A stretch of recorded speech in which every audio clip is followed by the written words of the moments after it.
I am done with you, I am done with this job എന്നൊക്കെ പറയാറുണ്ടോ? പറയാറില്ലെങ്കിൽ കേട്ടിട്ടുണ്ടോ ഇങ്ങനെ മറ്റു ചിലർ പറയുന്നത്? എന്താണ് ഡൺ വിത്ത് എന്ന ഫ്രേസ്? അത് എപ്പോഴാണ് ഉപയോഗിക്കുന്നത്? എന്താണ് അതുകൊണ്ട് മീൻ ചെയ്യുന്നത്? നോക്കാം. ഡൺ വിത്ത് സംവൺ, അതല്ലെങ്കിൽ ഡൺ വിത്ത് സംതിങ് എന്നാണ് പറയുക. ഡൺ വിത്ത് എന്നാൽ finished with, no longer involve with എന്നാണ്. ഒരാളോട് അല്ലെങ്കിൽ ഒരു കാര്യത്തിനോട് എല്ലാ കണക്ഷൻസും വിട്ടു, ഇനി അതുമായി ഒരു ബന്ധവുമില്ല എന്ന ഒരർത്ഥത്തിൽ നമുക്ക് ഡൺ വിത്ത് എന്ന ഫ്രേസ് ഉപയോഗിക്കാം.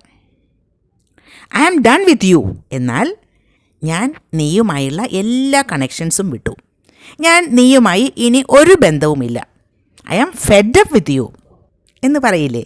ചിലപ്പോൾ ചിലരുടെ പ്രവൃത്തികളിലൊക്കെ നമ്മൾ വല്ലാതെ ഫ്രസ്ട്രേറ്റഡ് ആവില്ലേ? അപ്പോഴാണ് ഇത്തരത്തിൽ ഉപയോഗിക്കുന്നത്. I am done with you, I am done with this job. ഈ ജോലി ഫിനിഷ്ഡായി, ഇനി എനിക്ക് ആ ഒരു ജോലിയിൽ ഒന്നും ചെയ്യാനില്ല, ഞാനത് കംപ്ലീറ്റ് ആക്കി എന്നാണ് അർത്ഥം. R you done with these documents? ഈ ഡോക്യുമെൻറ്റ്സിൻ്റെ കാര്യങ്ങളെല്ലാം തീർന്നോ? എല്ലാം ഇതുമായി ബന്ധപ്പെട്ട എല്ലാ വർക്കുകളും കഴിഞ്ഞോ എന്നാണ് അതിനർത്ഥം. ഡോക്യുമെൻറ്റ്സ് കുറേ ചെക്ക് ചെയ്യാനുണ്ടായിരുന്നു, ഓരോന്നിലും സിഗ്നേച്ചർ വേണമായിരുന്നു, അങ്ങനെ പല കാര്യങ്ങളും ഉണ്ടായിരുന്നു. അതെല്ലാം, അതിനോട് ബന്ധപ്പെട്ട എല്ലാ കാര്യങ്ങളും കഴിഞ്ഞോ എന്നാണ് are you done with these documents എന്ന് ചോദിക്കുന്നത് കൊണ്ട് മീൻ ചെയ്യുന്നത്. I will let you know when I am done with it. I will let you know when I am done with it. ഞാൻ അത് കഴിയുമ്പോൾ നിന്നെ അറിയിക്കാം എന്നാണ്. I will let you know, നിന്നെ അറിയിക്കാം. When I am done with it. It എന്നുദ്ദേശിക്കുന്നത് അത് ചിലപ്പോൾ ഒരു വർക്ക് ആകാം. അപ്പോൾ അത് കഴിയുമ്പോൾ, അത് മുഴുവനായി കഴിയുമ്പോൾ ഞാൻ നിന്നെ അറിയിക്കാം. വേറൊരു എക്സാമ്പിൾ നോക്കൂ. I will be glad when we are done with all these exams. I will be glad, ഞാൻ സന്തോഷവതിയാകും അല്ലെങ്കിൽ ഞാൻ സന്തോഷവാനാകും. When we are done with all these exams, ഈ എക്സാംസിൻ്റെ എല്ലാ കാര്യങ്ങളും കഴിയുമ്പോൾ, അതിനോട് ബന്ധപ്പെട്ട എല്ലാ കാര്യങ്ങളും കഴിയുമ്പോൾ ഞാൻ ഹാപ്പിയാവും. അപ്പോൾ ഡൺ വിത്ത് മനസ്സിലായിട്ടുണ്ടാവും എന്ന് കരുതുന്നു. നമ്മുടെ ഈ എക്സാമ്പിൾ സെൻറ്റൻസിലെല്ലാം ഉപയോഗിച്ചത് ഐ എന്നാണ്. ഐ എന്ന സബ്ജക്റ്റാണ് ഉപയോഗിച്ചത്. ഐ മാത്രമല്ല, നമുക്ക് ഏത് സബ്ജക്റ്റ് വേണമെങ്കിലും ഉപയോഗിക്കാം കേട്ടോ. I, you, we, she, he, അങ്ങനെ ഏത് സബ്ജക്റ്റ് വേണമെങ്കിലും ഉപയോഗിക്കാം. സിംഗുലർ സബ്ജക്റ്റ് എന്നോ പ്ലൂറൽ സബ്ജക്റ്റ് എന്നോ ഒന്നും വ്യത്യാസമില്ല.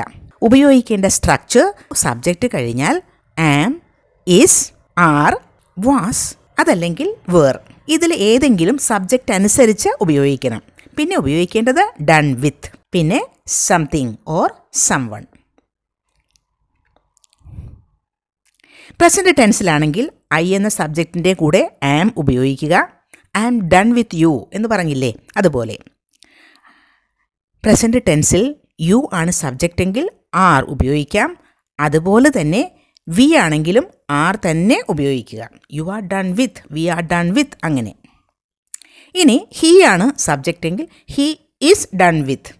അതുപോലെ ഷീ ഈസ് ഡൺ വിത്ത് എന്നാണ് ഉപയോഗിക്കേണ്ടത്. പക്ഷേ പാസ്റ്റ് ടെൻസിലാണെങ്കിൽ ഐ, ഹി, ഷീ ഈ സബ്ജക്റ്റുകളുടെയൊക്കെ ഒപ്പം വാസ് ഉപയോഗിക്കുക. പിന്നെ സിംഗുലർ സബ്ജക്റ്റ് ആണെങ്കിലും വാസ് തന്നെയാണ് ഉപയോഗിക്കേണ്ടത്. ഇനി പാസ്റ്റ് ടെൻസിൽ സബ്ജക്റ്റ് യു, വി, ദേ, അതുപോലെ വേറെ ഏതെങ്കിലും പ്ലൂറൽ സബ്ജക്ട്സ് ഒക്കെ ആണെങ്കിൽ വേർ ഉപയോഗിക്കുക. അപ്പോൾ ഡൺ വിത്ത് എന്ന ഫ്രേസ് പരിചയപ്പെട്ടല്ലോ.